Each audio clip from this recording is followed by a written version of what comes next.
Well, let's get the show on the road. Welcome, everybody, to another Speedrun episode. You thought I was gone forever, but little do you know, I'm back better than ever.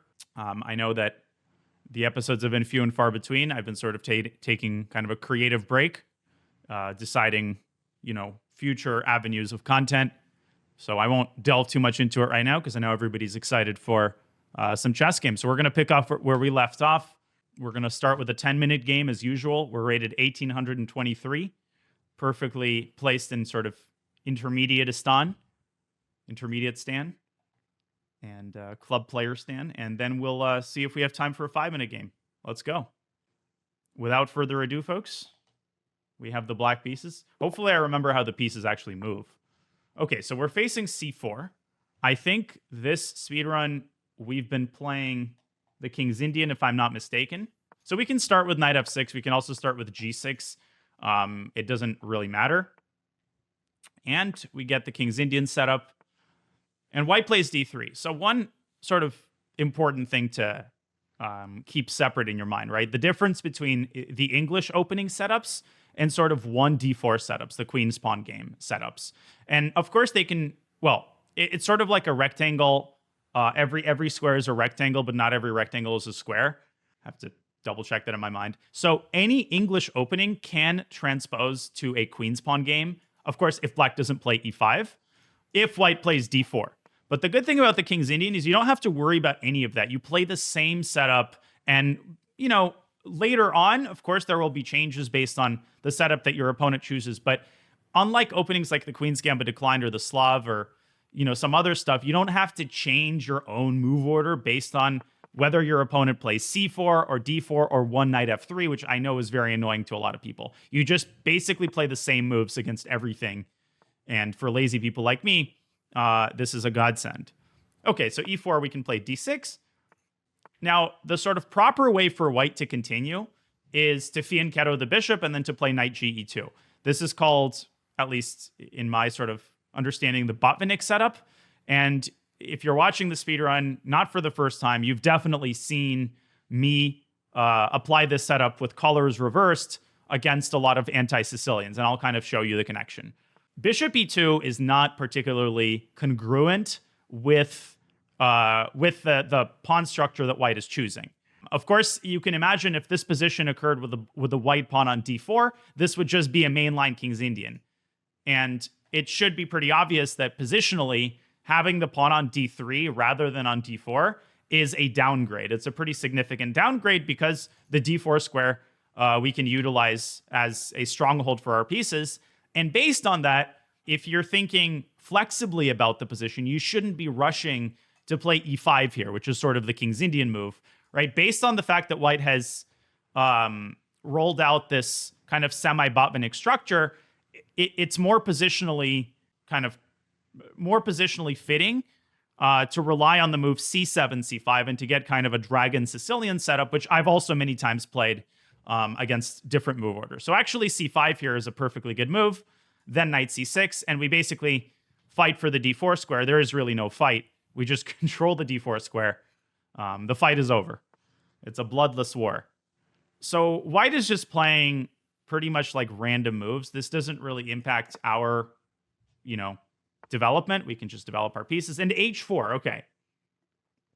So our opponent suddenly switches from like weird semi-anti-positional chess to I want to checkmate you and rip your throat out. Well, that's not going to be easy to accomplish because from a strategic standpoint, white is just not equipped to do any serious damage on the king side. However, that does not mean that we should allow white to play h5. There is no reason for us to allow white to play h5 and open the h file. Why should we deal with that?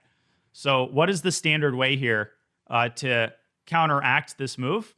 This is actually an instructive moment for a lot of newer players who are not taught correctly in this type of situation. I think a lot of you are probably thinking h6 here in order to meet h5 with g5. And I actually don't really like h6 in most of these positions, and I'll show you why after the game. h6 has a lot of drawbacks. h5 is a great move because we're controlling the g4 square. So I'm anticipating a move like f3, if I understand our opponent correctly. No, bishop g5. but it's going to be very, very difficult for white to actually break our stronghold on the g4 square. Okay, so what do we do now?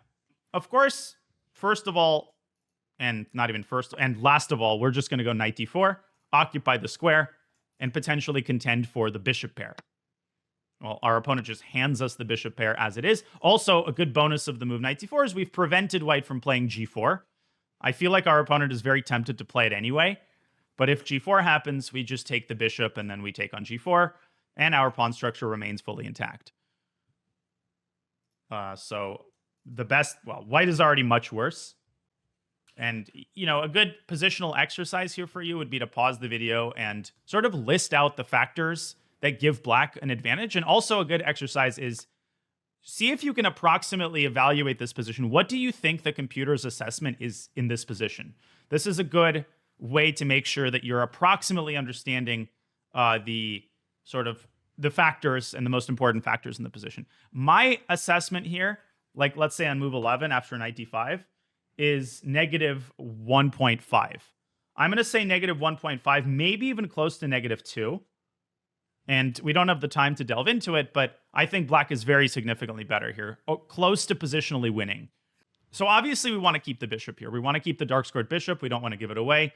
And we can chase the knight away at our leisure with e6. Okay, so knight f3.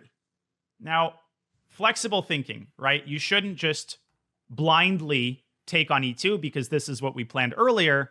You should realize that as soon as the knight moved away from c3, it opened up the diagonal, which means the b2 pawn is a target, and there's absolutely no reason why we can't help ourselves to that target and play knight takes f3, just bishop takes b2. White is also uncastled, so at least part of you should be keeping the move queen a5 check as a potential resource. Of course, if you play this move at the wrong moment, the e7 pawn is going to end up hanging, so it's not a check that you should give just for blanks and giggles. Where should we move our bishop back? Well, there's nothing wrong with moving it back to g7, especially because one observation that you should be making here is now that the knight is gone from d4, we do have to at least keep in mind our response to the move g4. And of course, like if we give white a lot of time and if white is able to play g4 and then white is able to play h5, things are going to get dangerous on the king side. So fortunately, we have the resources to be able to fight that. But I don't like bishop d4 for this reason, because after bishop d4, g4, our king is just a little bit more exposed. And I think in light of the fact that white is likely to play g4, it's good to keep our bishop sort of closer to our king. There we go. How is that going to pay off? Well, because of our limited time, I'm not going to comment on the next few moves as extensively as I'd like. But what we're going to do here is start with the move e6. We're going to chase this knight away from the center. And we're going to meet fire with fire. Now, anytime that white plays the move g4, it's a double-edged sword. Yes, white is now, you could say, threatening to play h5, and it could look scary. On the other hand, white is also not castled. Moreover, white can't castle queenside, the rook has moved, and white can't really castle kingside because there essentially is no kingside to speak of. So because fundamentally, positionally, our position is much more sound, we have less weaknesses, our pawn structure is better, our pieces are more coordinated, we basically benefit if the position opens up. And so that explains my choice to play the move f5, essentially saying, why do you have a monopoly on the king side? Why can't we also attack on the king side? Yeah, our king is technically on the king side and white's king is in the center, but that's not going to matter because white's pieces are so poorly placed. Here, actually, we can take either g takes f5. I prefer e takes f5, keeping our king's pawn structure more or less intact, and of course, opening up the e file. Now, I hear what you're saying. You're probably saying, aren't we weakening the d5 square? Yeah, we are. But at this level, you know, some of the moves you make are going to have drawbacks. This is something I have repeated a lot in the speedrun. You know, just because a move has an obvious drawback doesn't make it a bad move per se. What we're going for here is, well, we're threatening f4. And at some point, we do want to bring our bishop out. Where do we put our bishop? I would even sacrifice the b7 pawn. I don't think the pawn count here is important. Let me think for a second. Actually, bishop d4 looks pretty decent here as well. Feels like I haven't played in the optimal fashion, but we should still be much better here. Let me think for a second. Okay, I'm going to go rook b8 here. I think we have the time. Maybe not literally, but figuratively speaking, we can afford to overprotect this pawn. Now we're going to keep the king structure intact by playing g5. It may look scary for white to for us to allow h6, but once the pawn reaches h7, we just hide behind it. Actually, keeping this pawn alive benefits us entirely. Bishop d5 check. Okay, so here I do have to be careful. Let's go king h7. Actually, let's go king h8. I'll explain why after the game, but king h7 I didn't want to allow like bishop f7, etc. Now we can play bishop d4. Feels like I haven't played this optimally, but I'm still not scared. I'm not scared of getting mated. It's more like I'm surprised we're not better than we are. This is going to be instructive to analyze with a computer, which is going to yell at me, but it's okay. I'm used to getting yelled at by my chess coaches, and Stockfish is in many ways our coach. Yeah, maybe g takes f5 was better. Maybe f5 was wrong. I don't know. We'll see. I don't pretend to be perfect. Actually, it would not be interesting if I was perfect in the speedrun. So what is going on here? First of all, we need to have a response plan to queen h5. The good thing about this position is that white does not really have any mating squares. Like if you ask yourself, how can white even hypothetically set up a mate? Let's say white has 2 moves in a row. It's actually hard to do that because we're fairly reliably controlling the g7 square. Now, that doesn't mean we need to give white access to all these infiltration squares. The reason I play rook f8 is so that the queen is now free to move up to f6, which we couldn't do here. Second of all, it's a good idea to overprotect the f5 pawn. And third of all, if white does decide to infiltrate with queen g6, I do plan to respond with queen f6, essentially chasing the queen away. Because remember, we are a pawn up, so an endgame benefits us entirely. Also, the h6 pawn will turn from a strength to a weakness in an endgame because white will no longer have the firepower to defend it against our rook and king. Finally, it's time to bring this bishop out of c8. I'm expecting our opponent to recognize their mistake and bring the queen back to h5, in which case we'll bring the bishop to d7 and try to quickly get a rook to e8 and resume our central attack. Also, things that I notice here. If at some point white plays rook to g1, we can just meet that by playing g4, building a little mini pawn chain that's super well protected. White's attack has officially sort of fizzled out here, so this is a big turning point in the game. Also, you can kind of see very clearly an illustration of the notion that knights are much more effective at occupying weak squares than bishops. Like, this bishop looks nice on an outpost, but it's robbing the knight of a square that it really wants to have. Dvoretsky calls this concept the superfluous piece, when you basically have one big outpost, but you have two pieces, such as 2 knights or a knight and a bishop contending for just one parking spot. And one of the pieces is basically going to be disgruntled. So much so that we can actually just take this knight and then play f4 and open up the kingside. This time it's us opening up the kingside. And because we have 2 pieces on the f-file, white cannot afford to allow the f-file to open up. So I'm anticipating a move like e4. Fighting for the same square. Rook f2, that's a good move. But now we can bring our bishop out, let's say, to f5. I think we can do this. Yes, bishop f5. I'm trying to provoke e4 in order to take the heat off of the f4 pawn so that basically we have an intact, connected chain of passed pawns, which will eventually get moving once the bishop drops back. If white plays e takes f4, we can play bishop takes d3 check and then open up the g-file, and the king will be on that g-file. So that looks nice for us. I do have 90 seconds here, so I should probably have sped up earlier. Might have to stop talking for a bit, which of course is a great relief to most people watching. You're like, yes, finally. Okay, bishop d7. And actually now, you should be asking yourself, in what order are we going to push our pawns? So are we necessarily going to play g4 here? There is a better move. And obviously, you should always be thinking ambitiously.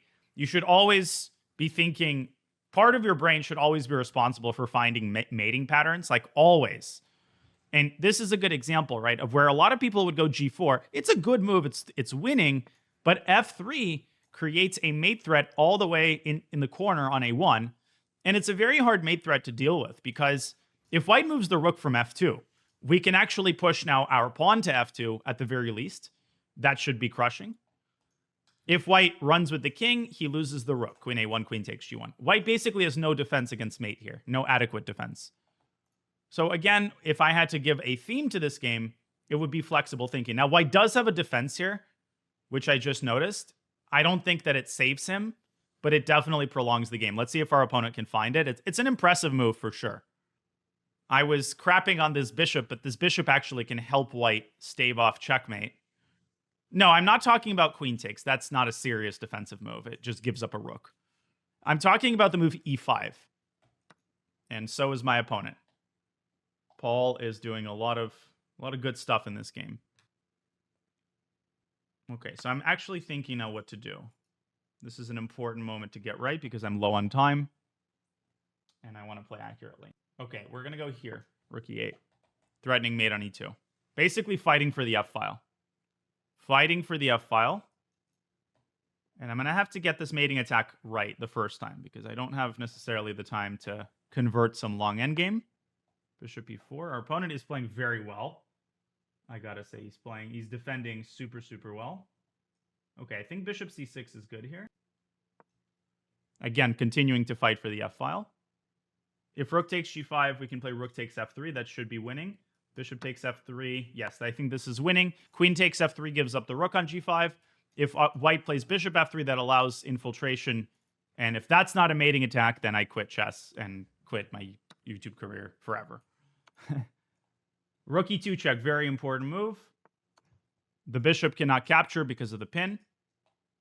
Now, we should play all of our moves with check here. That's sort of a common sense thing, because if we don't give check, white has this trick, rook g8 check, king takes g8, and queen g6. At the very least, that looks annoying. So if we can continue with check, we should. Now, notice how all of our pieces are involved. All three pieces are involved in the attack in some way.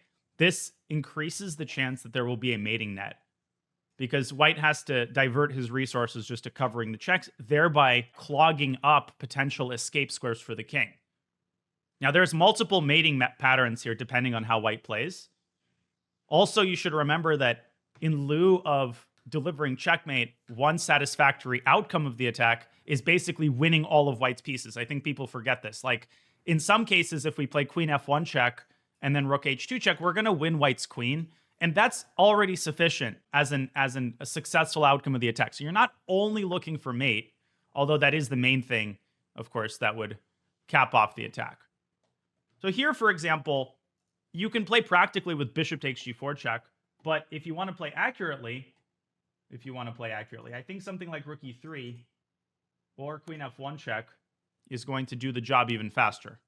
I'm just trying to figure out the final nail in the coffin here. Somehow our opponent is still kicking, which is insane. Yeah, but queen king h4. Let's take here, just as a little insurance policy.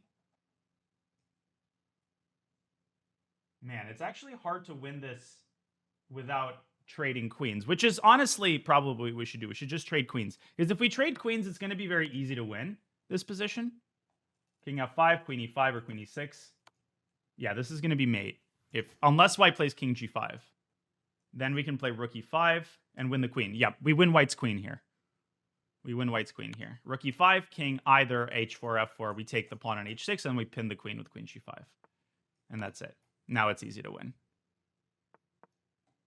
No, this is not a great game by me. I apologize. There was a lot of mistakes, but that's how we learn. I was a little bit overconfident and thought that I could just like win right at the opening. Turned out that white's defensive construction was more robust than I gave it credit for.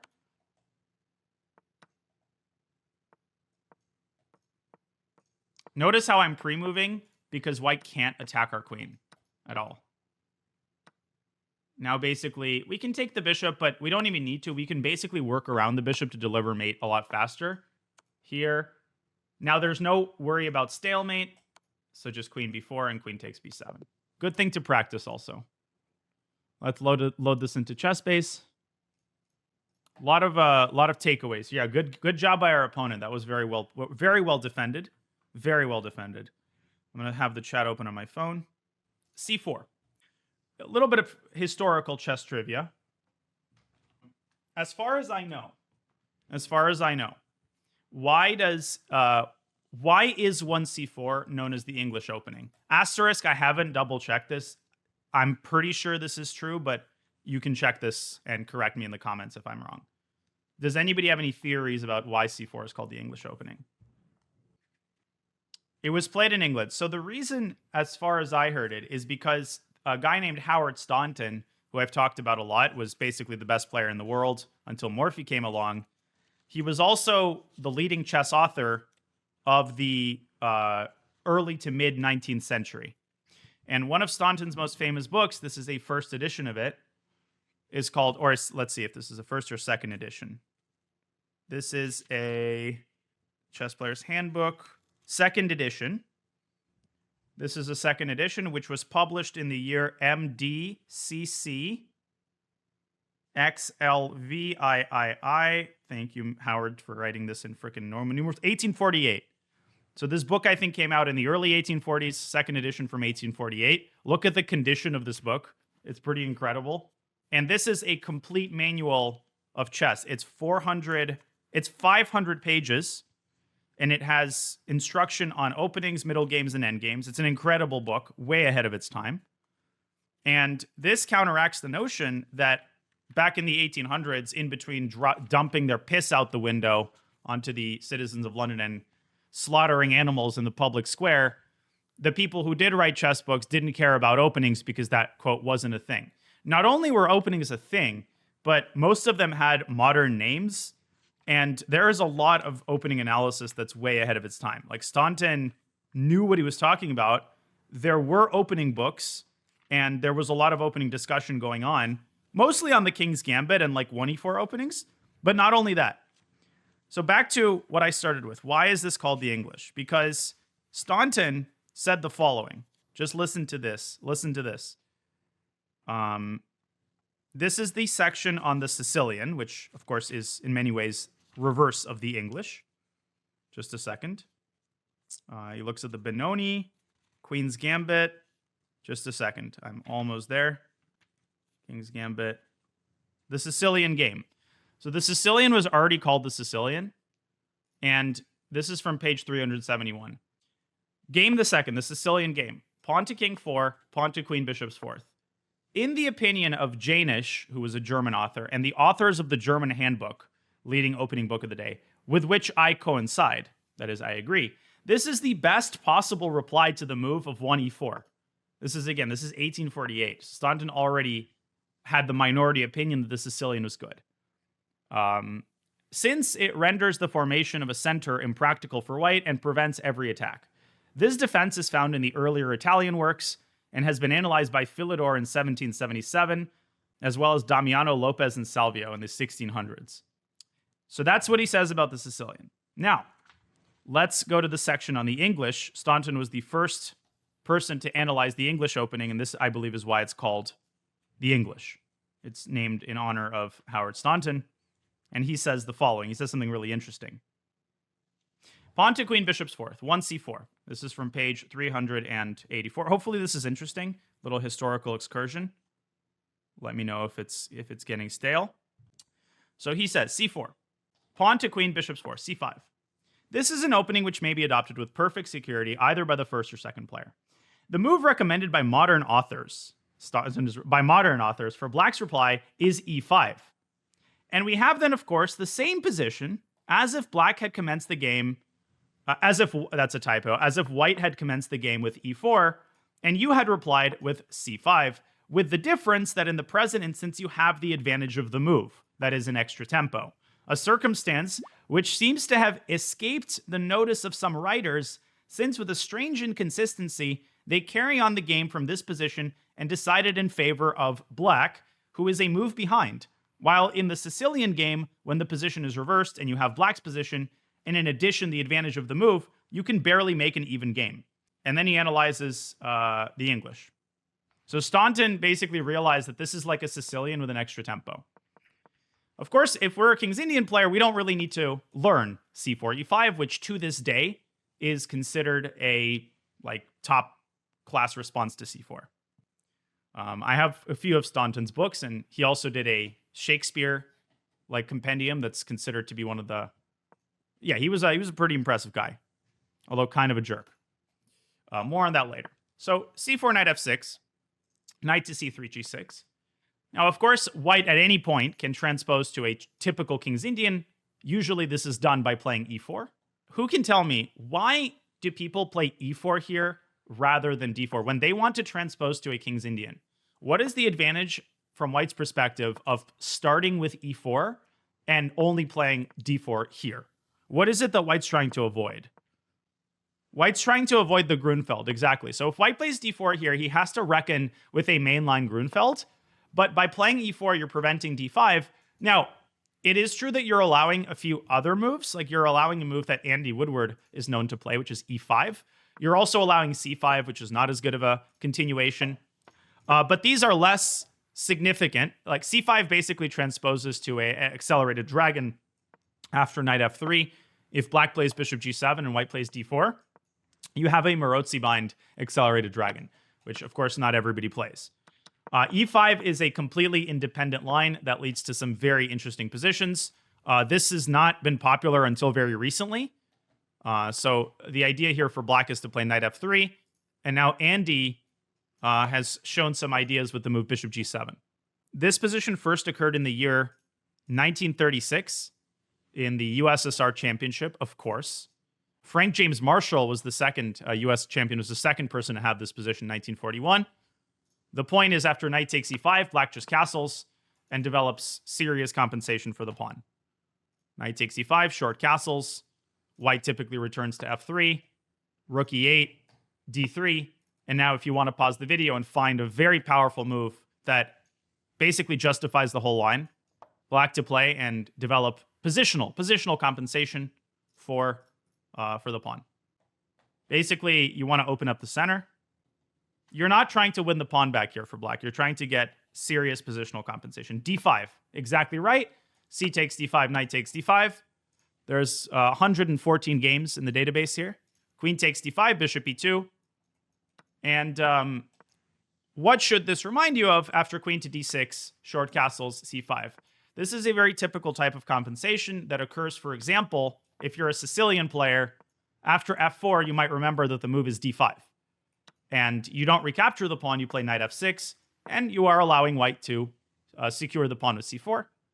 You play e6. Now, this is a worse version for white because there is a pawn sticking out like a sore thumb, but it's the same principle where white has the extra pawn here, but you have full control over the d4 square and sort of easy development for your pieces. So the computer evaluates this position as equal.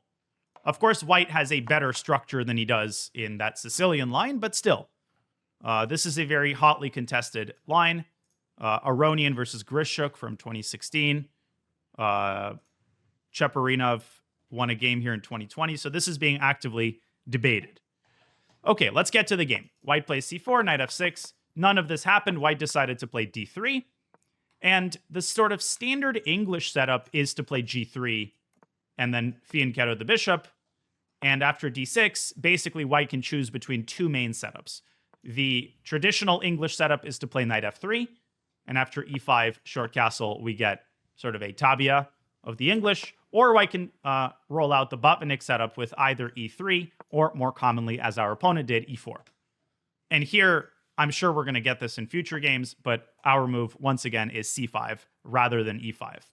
And black's method of playing this is to fight for the d4 square and to prepare this very typical plan of a6 and b5 on the queen side. Now, the way our opponent played it was obviously suboptimal. Bishop e2 is kind of a weird move. We respond with c5. And bishop d2 is another very passive method of development. Not much to comment here. Rook c1, another move that doesn't accomplish much. White is just sort of wasting moves. Short castles, and h4. So quick comment here. I mentioned that h6 is not the optimal way of protecting against h5. And there's two reasons for this. The first is, in many cases, white can play h5 anyway, and then white can exploit this newly created hook on g5 to play f4. And here you basically cannot avoid an opening up of the kingside. Of course, here specifically, black is still fine, but I'm talking more generally. Secondly, white can play the move g4, which is actually even a problem in this position, and now g5 is a serious threat, which once again would put black in an unenviable dilemma, either to open the h-file or to allow g takes h6. You kind of have to move the knight away, which is not something that we really want to do. And then white can play, for example, f4, and then again, h5 becomes a problem. Okay, so for this reason, we play h5 in most of these types of positions. White plays bishop g5. This is not anything to worry about. Yeah, technically, it's kind of a weakness that we've created, but it's not a significant factor in the position. Now we played knight d4. White hands us the bishop pair for some reason. And after knight d5, I asked you guys to evaluate this position. Time for the reveal. I said minus 1.5 close to minus 2. According to Stockfish at a high depth, it is minus 2 exactly. Black should be winning here with best play. But obviously, I ended up kind of messing it up. Yeah, it's minus 2. A little bit more than minus 2, actually. Bishop g7, knight f3. Here I played correctly. Now it's closer to minus 3 after we win the pawn. It should kind of make sense to people why this position is minus 2, even if white doesn't blunder the pawn. It's just the combination of factors, right? The bishop pair. The fact that we have this huge outpost on d4 and can chase white's knight away. The fact that we have obvious play on the queen side when we need it by preparing b7, b5. And the fact that white cannot develop this knight without giving up the pawn on b2, which of course is what happened. According to the computer, white's best move is b3, kind of a sad move to play. We would respond with e6. White probably drops the knight back. And we're just killing white on the dark squares. Bishop h6 here is a very nice move. And if white moves the rook back, he loses the game on the spot. Rook a1, queen a5, and it's time to go home. Like, this is how fast, you know, these weak dark squares can translate into material losses. So from that perspective, knight f3 was not a bad practical try. And here, according to the computer, bishop g7 is totally fine. Bishop d4 was also good. Let's see where I went wrong, because I definitely went wrong at some point. Okay, e6. Yeah, h takes g4 is fine. e6 is top move. Knight e3. And here I made a mistake, I'm pretty sure. Yeah, so here I made 2 consecutive inaccuracies. f5 was unnecessary, actually, it turns out. Yeah, the best move here is just bishop d7. And the point is very simple. If white plays h5, first of all, you can play g5 and keep the kingside close. So I overestimated this idea. But second of all, you can play what other move, which I wouldn't recommend to play this move. I would not recommend to play this move, but you can play it. What are we talking about? No, g5 is my recommended move. I would recommend to play g5. And again, you should understand that h6 is not dangerous because the bishop can just move away. And white would like to capture his own pawn. Then the attack would actually be something to reckon with. Because this pawn is permanently in place, our king always has shelter on h8. White has no attack. We're talking about bishop a4 winning the exchange. Why do you think I wouldn't recommend this move? What does white have here that, at the very least, you have to reckon with and is a little bit unpleasant? Yeah, so not h6. You guys should not be thinking of h6 as a dangerous move because, again, we just move our bishop away. This is just one move-itis. Like, why is h6 dangerous? It's not. The pawn reaches h7 and we hide with our king. So not h6. We're talking about h takes g6. And suddenly, if black recaptures, e6 falls, and this is a disaster because we have to give our rook away. So white is able to open the h-file. Now, if you look with the computer, it turns out that this is not dangerous because white is running out of pieces. You can actually just take the rook. White can play g takes f7, and you could even take with the rook on f7 because, of course, the queen is hanging. White has to recapture, and we bring the queen up to f6. Black is still winning simply because, yeah, the h-file is open. Congratulations. But one thing to understand is that even if white lands the queen on h7, it's not dangerous. Like, even if the queen lands on h7 here, which is sort of like a best case scenario, okay, big deal. Absolutely no follow-up because of the role of this uncontested bishop, which is controlling all of the important dark squares. He just runs out of gas. Now, typically, a check on h7 actually is dangerous. In many cases, white can follow this up with some sort of nasty little move. For example, Here's an example from chess history that shows in which type of circumstance a check on h7 like this can be dangerous. This is a fairly well-known game. Okay, so this is a game from the 1978 Olympiad. Donner was a grandmaster from the Netherlands, but this is one of his worst games of his career. It's white to play. How would you continue the attack here for white? It's a simple maneuver. Like, this should be very simple. So you should play queen h3 blunders the queen. But you have the right idea. Queen to g3, and then queen to h4 is coming next. Now let's do some compare and contrast. What is the difference between this position and the position we had? Well, the biggest difference is the presence of the rook on f8, which prevents black from escaping with the king. If this rook were elsewhere, this would not be as disastrous. But because the rook is on f8, black must play the move f5. And now the famous part of the game, queen h7, king f7.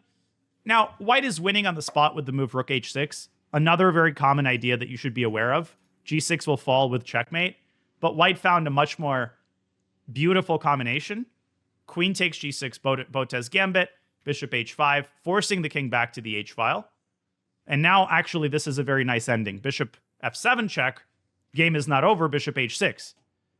Now, if you just blindly take on h6, after king g7, black is mostly home scot-free, but white has this really gorgeous move, g6. Check, and the king is caught in a mating net. Either king h8, you take with the rook and deliver mate, or king g7, bishop h6, black resigned, because it's just made in a few moves. So really important to see how these small differences impact the same idea.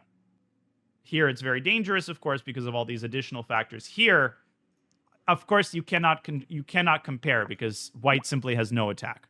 Does that make sense?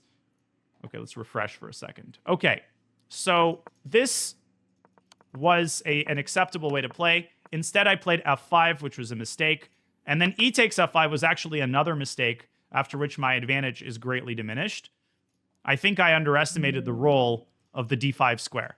And I overestimated the fact that the open e-file would give us attacking chances. But in reality, our opponent very correctly played king f1, and it's actually very hard to get to this king.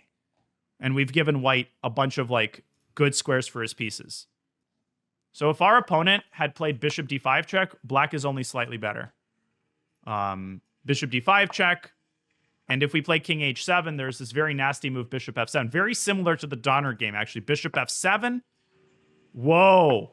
And if we play rook e7, now h5 is super dangerous. And if we play rook takes f7, white wins the game because he drives our king out to g6 and basically doesn't deliver checkmate. But now we pay the price for not developing our bishop in time. It's a skewer against the queen. So crazily enough, h5, we would have to play g5 for this reason. We cannot take the bishop. And now white can play h6, driving the pawn down. Now you're like, but didn't you say this wasn't dangerous? Well, there's an extenuating factor here, which is the bishop on f7. Now it links up with the queen, and the queen infiltrates to g6 with all sorts of nasty consequences, as you can tell. So hopefully this makes sense. So instead of this, our opponent prematurely played the move g5. Now, or h5 rather.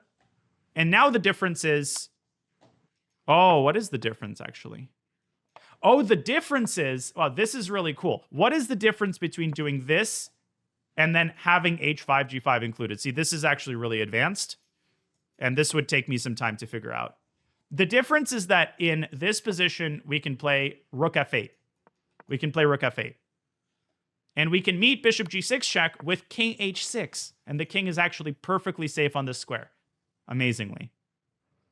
The difference is, if we go back to the other line and white starts with bishop d5 and we play king h8, first of all, king h8 actually isn't even a good move because of bishop f7. So king h7, bishop f7, rook f8. Here, instead of playing h5, white can play the bishop sacrifice, bishop takes g6. This is the difference. The king is driven out, a check is delivered, and this is really, really nasty. King h6, rook g5, threatening mate. The computer, of course, gives equality. This apparently ends in a draw with best play. You look at this line. This line is really sexy. If instead black plays king f7, queen h5 check, king g8, white to play and win in this position. It's a beautiful two-move sequence that's super instructive. White to play and win. So you might think it's f4. I bet you most of you are thinking f4 and rook g2, but it's not f4 because f4 allows black to lift the rook up to f7 and protect the bishop. This is unclear. First of all, you need to start with what move? Now, knight d5 doesn't do anything. It doesn't actually threaten anything. You start with rook takes g7. Now you play this quiet pawn move, f4, and the rook somehow, which I should have captured with my bishop, now is the game-winning piece, and black is caught in a unstoppable attack. Bishop e6, rook g2 check, king f6. It's actually not that easy to deliver checkmate here. Here you have to find an only winning move, knight d5 check. What is the idea of this move? It's to recapture with the pawn, preventing the black king from escaping via e6. Pretty crazy stuff. And black cannot prevent the checkmate. Now, you can analyze this on your own. So all of this goes to show that even though white's quote-unquote attack was not dangerous to begin with, I gave white too much ammunition, and our opponent came very, very close to developing a serious attack. Now, again, we're much better. h6, bishop d4. The rest of the game, I think, was pretty straightforward. Most important thing here to realize is white has no threats, even though this may look very scary, because the g7 square is so safely protected. Queen g6, using the queen trade as a weapon. White probably should have taken on f6, but this is a losing endgame. White dropped back to h5. We eliminate this nasty little knight, and now f4 is just absolutely crushing. Now it's our turn to develop the attack. And then again, f3 was a nice move. And then I played rook e8, bringing our final piece into the attack, threatening queen e2 mate, and now just trying to remove the defender with bishop c6. Notice how all of our pieces are cooperating nicely, and he just doesn't have the ability to keep his defensive structure intact. Any questions? Any questions? Was d4 an option when he played e5? When he played e5, wait, the queen is hanging? So I'm not sure what you're asking. I know this is a little bit too much detail, but there was a lot to talk about. Oh, instead of d5, if he had played d4, yeah, that's a reasonable move, but we can just play queen takes d4. And I assume you want to play rook takes f3. Now the winning move is queen d3 check, again using the pin. The computer gives this line, king g2, queen e2 check, king g3, and now a really sexy move that we'll end on. This is a really sexy move, and it's actually the only winning move. Crazy. This is what's called a collinear move. A collinear move. Yeah, this reminds me of this Nimzovich game. I think Nimzovich versus Kohn. Yeah, rook f4. Rook f4, moving a piece along the same file, but not capturing the enemy piece. File or diagonal, of course. You can have a collinear move with a bishop. If you want an example of a collinear move with the bishop, I have just the example to end on. In this position, I had the white pieces. This is round one of the Qatar Masters 2015. Here I played the move h6, and my opponent unsuspectingly drops the knight back to d7, basically trying to fight for the dark squares. Who can tell me what was missed? And I actually did not see this move right away. I just spotted it after a couple minutes of thinking. Yeah, this move, bishop g7, and black is busted because if he plays rook f3, he drops the bishop. He obviously can't trade on g7. I promote the pawn. He basically just has to give up the exchange. So that's what we'll end on. And let's do a 5-minute game before we call it a day, folks. Let's do a 5. Hopefully you enjoyed that game. It was a lot to talk about. Obviously, I know sometimes the analysis takes a while, but I really do want to get through all the lessons of the game. Back to chess.com and a 5-minute game. We have a pretty high rating, so we obviously do need to do a little less talking. 2174, Albert Trucco. We're playing e4, of course. e6. And I've done a couple things against the French. I think the line that I've recommended most recently is the Steinitz Gambit, knight f3, and bishop d3. Basically the advanced French, but without the move c3. So yes, we are sacrificing the pawn on d4. And we are aiming for very quick development. And in this line, in this gambit, the justification consists in these two factors: our lead in development, combined with the influence exerted by this pawn on e5. This pawn on e5 is an incredibly important pawn. We cannot afford to lose it, so we need to start by overprotecting this pawn. If we're allowing black just to go knight g6 and capture the pawn, this gambit loses all of its meaning. Of course, black can trade the pawn with the move f6, which is a very typical move in the French. But f6, of course, comes with a very heavy price tag. And even when the pawn is traded, oftentimes we can maintain our control over the e5 square with our minor pieces and with moves like bishop f4. So anyways, here we should start with rook e1. And now we bring this knight out to the b3 square. This is also very typical, knight b to d2 and knight to b3, preparing at the right moment to recapture the pawn on d4. So in many cases, it's not really a gambit because we win the pawn back pretty quickly thereafter. Okay, so here again, very important, right? If we play knight takes d4, we drop the pawn on e5. We need to start by taking on g6. This is the main line, actually. I'm pretty impressed our opponent knows this is the most popular, one of the recommended setups for black. But I've always felt that white still has the easier game because ultimately, yeah, our opponent gets the bishop pair, our opponent gets the h-file, but, you know, there's two sides to every coin. And, you know, the other side of the coin is that black now doesn't have a great place to put the king. And, you know, the king can stay in the center, but then the rooks are not connected, and the center is not a permanently safe place to be, especially if black one day plans to play f6. Queenside is obviously very risky, and the king side is also not a good place to go because the h-file can then be repurposed. We can basically usurp that file from black in the long run. So we're going to start by playing c3, overprotecting this knight. Very standard move. We can also at some point play the move h3 so that we don't have to worry in the long run about the pressure exerted by black's rook. And the position now takes on kind of a slower character because the center remains closed. Nothing happens super fast here. So we have the time now to make a couple of nice little improving moves like h3.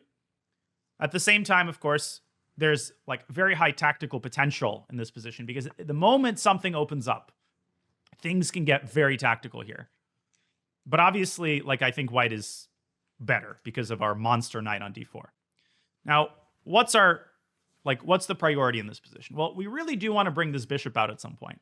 But giving up the pawn on b2, although not the stupidest idea in the world, is just not necessary, especially because we have many ways that we can just, first of all, protect this pawn. One thing that I really like here is this move b4. Now, typically, it's not a recommended move in most French positions because black has a knight. And if black had a knight here, weakening the square on c4 might be a somewhat unwise idea positionally. But because black does not have the piece with which to exploit the c4 square, it's perfectly fine, actually very productive, to play the move b4 because on top of protecting this pawn, we're grabbing very important space and further discouraging black from castling to the queen side, which is now essentially going to be a war zone due to like a4 and b5. Okay, so first question to answer, is black actually threatening to take on e5? I know you're probably thinking no for sure, but the answer actually is yes. Like, black is threatening to take on e5 because there is no obvious discovery against the queen. We have two choices. We can either move the bishop again, or, for example, play pawn to f4, which is unnecessarily weakening and would, like, hem in our bishop. We can also play a very advanced move here, queen to d2. Now, question on your mind should be, how does this help in the event of queen takes e5? And hopefully I'll be able to demonstrate that. The idea here is not to win the game immediately. You should not be looking for an immediate refutation. The idea is by and large positional. Remember that the pawn on e5 can be sacrificed under the condition that you are able then with your pieces to control the square that the pawn formerly occupied. And as many of you are indicating, the idea is to play bishop f4, re-exerting our control over the e5 square, and in the near future, maybe even preparing a sack on e6. Black's center there is far from as stable as it looks. On top of that, we have a positional bonus, which is we can play bishop g5 and isolate black with this nightmare French bishop. So this is a classic idea, obviously building the battery and then trading the bishops. You're probably used to like this happening when your opponent fianchettos the bishop, but it's the same concept. And now, of course, a4 should be pretty much automatic, exploiting, again, this weakness on b5. Now we're going to open up the queen side and just barrel through. Like, this is, strategically speaking, almost losing for our opponent. It's like a classic case of good knight versus bad bishop, but actually exploiting these types of positions and, you know, turning them into a victory is not easy for anybody. They're not easy for me either, and they require a lot of patience. So let's start with rook a5, just making sure that this pawn does not result as a moving target. Now, we're likely going to try to play mostly on the queen side, but we also need to remember that, like, at some point we can send these pawns up the board, some point in the future. But we also need to keep in mind that c3 is a target for our opponent. Let's continue our queenside campaign, for starters. That was just a blunder, by the way. And our opponent instantly exploits it. I actually missed this fork. Now, blunder is like a pretty exaggerated term. The question is now, which pawn should we give up? And I think the answer should be pretty clear. Actually, we can actually give up both pawns with knight b3. Let's try knight b3, trying to get the knight around to c5. One good thing here is we're giving black a choice, which is going to cause our opponent to spend some time. Always give your opponent a choice when possible, because people don't like choices. We like choices a lot less than we think we do. Now, the knight is hanging, so we need to get it around to c5. And the point of this whole procedure, it is not to play knight takes a6. You should pause the video here and make sure you understand why is knight takes a6 actually a really bad idea. It is counterproductive to all of our goals. In short, the reason is that the knight is like the strongest piece on the board, and giving it up for a single pawn is just not going to be a very good idea. So we're going to play very slowly, just trying to improve our position. And basically, we're making the claim that our opponent doesn't have any easy way to activate his pieces. That is not a correct claim because of a move that I just realized is much stronger than I thought. But in general, like, a better positional player would be able to utilize this concept. Yeah, rook to b8 here is super annoying because this pawn on b4 just isn't well defended. Yeah, rook to c4, I thought we might be able to play knight to d3 and replace the knight on c5, maybe with a rook at some point. Yeah, once again, I think this game started very well, and then I made that blunder. Let's go king f2. But I think I'm going to win in the bullet phase of the game. Now we're going to play rook to a2 in order to allow for the king to move into the center. Otherwise, black would have had a check on c2. I'm going to try to win without flagging, but I have to say our opponent is playing incredibly well. Like, I'm legitimately kind of getting outplayed in this game. Well, not really outplayed. I think I was outplaying my opponent, but definitely not a convincing victory if I end up winning this game. So, not easy these days. Not easy at all. Not easy to win a game of chess. No matter who you are, let's try to get our knight around to d6. Now, of course, I'm playing worse because I'm talking a lot, but nevertheless, kudos to our opponent. King e3, maybe. Let's see, king e3. Let's get the... No, we got to defend the pawn, f4. Our opponent's going to go f6, I assume.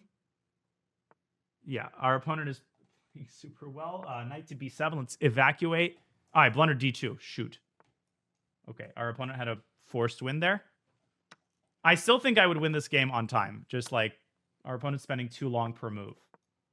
He's spending too long per move, and the blunder's coming. Okay, there's the panic move. There's the panic move, unnecessary exchange sacrifice. And just pretty easy win here. Rook a1, rook c1, push the pawn. Our opponent gives up another piece, and now everything falls. Boom. Use some pre-move magic. And we win. Yeah, sorry, that was sort of a cheat code at the end, but not something that I have to use proudly. Let's see. I'm curious, what is the accuracy? How badly did I play here? And was I exaggerating our opponent's? Good job breaking through in the end game with some strong maneuvers. All right, is that Rebecca? That's my coach, Deborah. Just kidding. 86.6 to 80. Okay, so not bad. Let's see where we went wrong. Yeah, good job to our opponent, actually. Two very good, very worthy opponents today to mark the return of the speedrun. Yeah, at higher levels, the Steinitz Gambit does not necessarily always work out super well. But it's like I've played it in Classical against title players and done pretty well with it. You just have to know a lot of theory. Like if you want to play this line and you're over 2000, you do need to know some theory here. You can't just play it based on like general concepts. Okay, so knight c6, bishop d3. Of course, c3 is the main line. This is the advanced French traditional variation. C takes d4, short castles. And our opponent plays knight e7, which is one of the best moves for black. Yeah, rook e1, knight g6. This is all sort of standard stuff. By the way, Botvinnik likes to play bishop f4 here. Bishop f4 is the more popular move, according to the engine, but it's actually not a good move if black knows how to respond.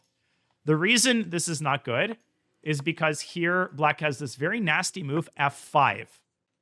And, okay, basically you have to take en passant. Otherwise, this bishop is out of the game forever. And this position just isn't very good for black. There is a game here between two grandmasters from 2012. White tried the move knight h4. Knight h4, but black just responds with f5 again. And white is in huge trouble. Queen to h5 happened. And now black just defends with queen f6. And white is running out of gas. f4 was tried, bishop to d7. And black is much, much better.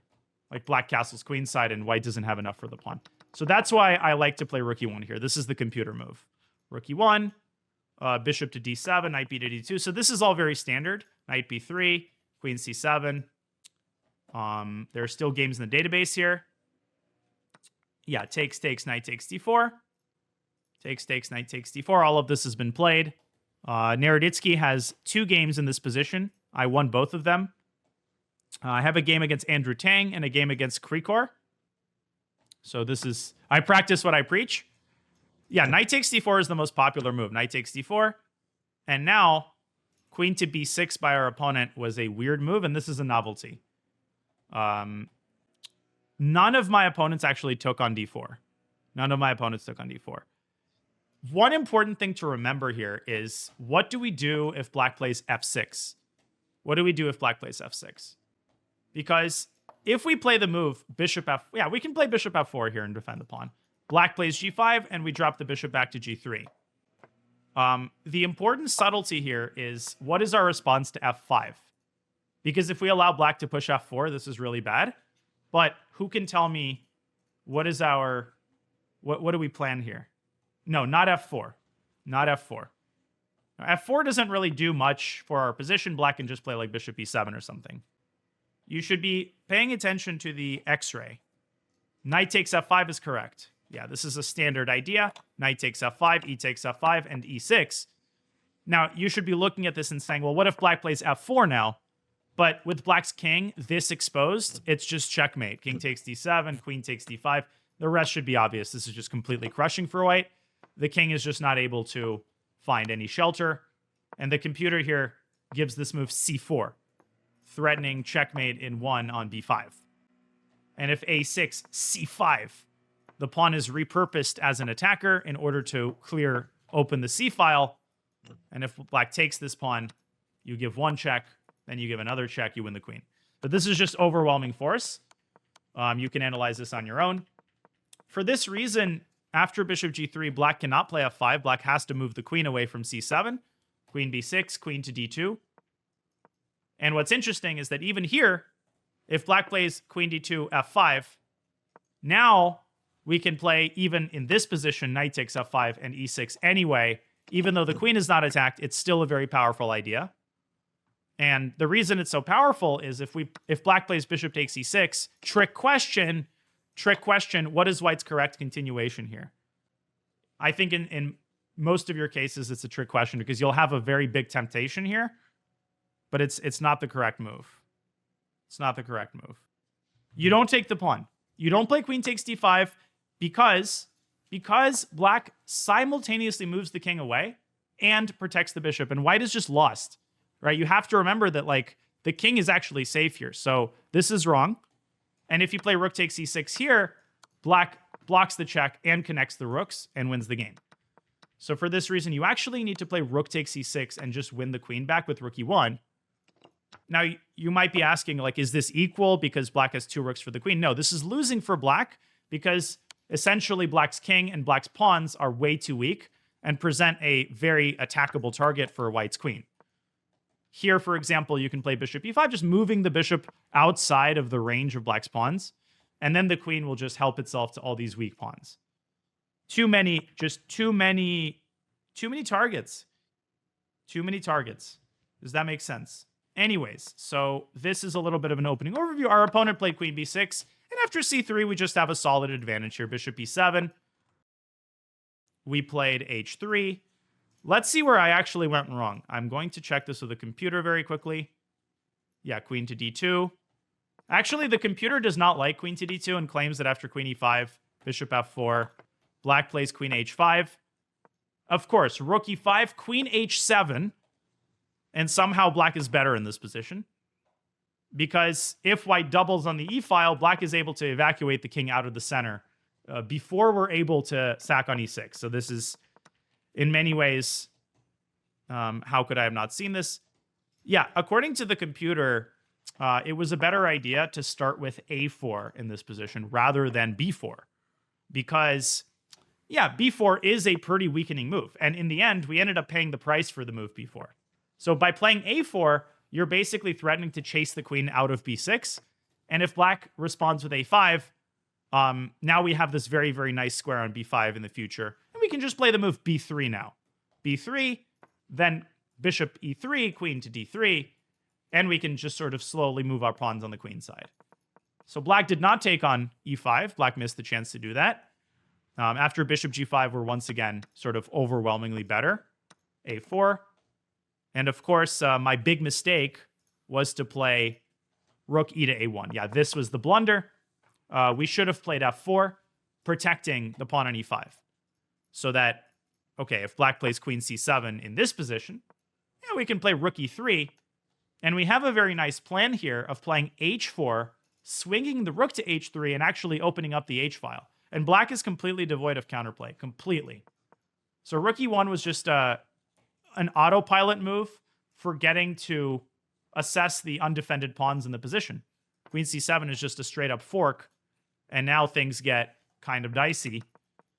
And if black had played rook to b8, I think white is just worse here. Like, my position is sort of on the verge of collapse. It's like 0.6. Rook b8, rook b1, rook to c4. Actually, this, now it's saying equal. Wow. Okay, so this actually wasn't that bad. Knight d3, rook b8, king f2. Black should have given a check here, but at this point, we're basically in the time scramble phase. So I can't comment too much on the end of the game. Yeah, so it just shows you that unfortunately, when you talk about positional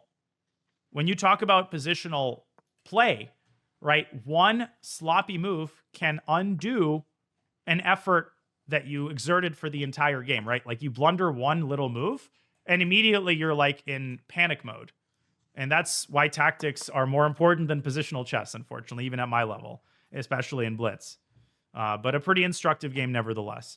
It goes to show just how terrible the French is. Yeah, exactly. All right, guys, this is where we'll end. Hopefully you enjoyed the unexpected speedrun. We got 2 games in, but both of them were very rich. So a lot to look at also on your own.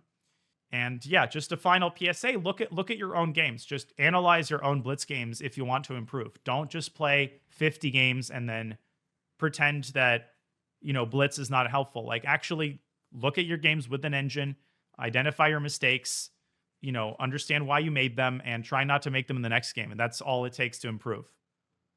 Thank you, folks. Glad you enjoyed it. I'm going to get going. I have the Chess Bra rating grind at 6, so I'm going to get some food and get some rest.